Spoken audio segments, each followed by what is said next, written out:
Okay, so let's have a look at taking data now and actually turning into a table and a graph, so making a visual representation of it.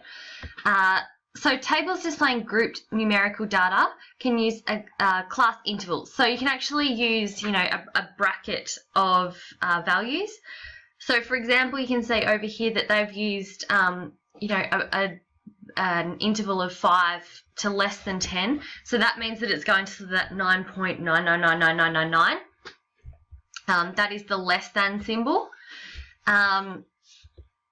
So you need to look at intervals that have around 5 to 10 groups. So look at what data you've got, what's your range in data, whether you've got data that is continuous or discrete, because that will impact on what kind of intervals you need to make. Then you can actually take that data and create a histogram to represent your numerical data. So unlike a column graph where you would have your gaps in between each column, your histogram actually has no gaps, and they actually touch. So the category mark should be made on the edges of the column, so they're outside, to show that interval in there. Okay, so let's have a look at these frequency tables. So what we've got is data here. Now, as we can see, it is continuous because we've got decimal values in here. So we've got a minimum score of 1.4. So it's not actually ordered data here. We need to order it. You can't just stick it in anywhere. And we've got a maximum score of 66.8. So we've got a range of 65.4. So it's saying that we should use class intervals of 10 and we'll get 7 different groups.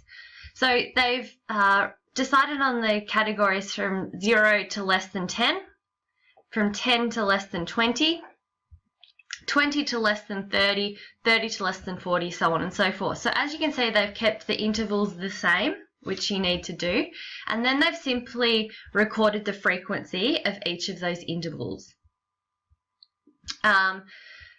Now, from this data, you couldn't actually calculate sort of any summary statistics because you don't actually know the specifics of the data. You're just collecting an overall image and of the sort of trends. So here we go, another example. We've got this data here. As you can see, we've got whole numbers by the looks of it. So we've collected our intervals. So we've got, so 10 is our lowest value, and somewhere in our 30s is our highest value, 39. So what we've got is we've got intervals of 10 to less than 15, 15 to 20, less than 20, sorry, 20 to less than 25. So we're going in intervals of 5. And then we've simply calculated our frequency. So what we do is here you can see we've left a space. We don't actually start touching the y-axis. So we've got an interval of 10, 15, 20, 25, 30, 35, 40, just written on those edges of our column. So we take our 10 to 15 interval, and we've got 7, so we simply plot that on our graph. Our next interval is 5, so between 15 and 20 we have 5. From 20 to less than 25 we have 3, and we've plotted that, and so on and so forth. So then you can actually start to see some trends in the data, so that it was more frequent to get a sort of a score, less than 20, I guess, except for this sort of skew in the data here. All right, let's go on and have a look at some back-to-back stem and leaf plots.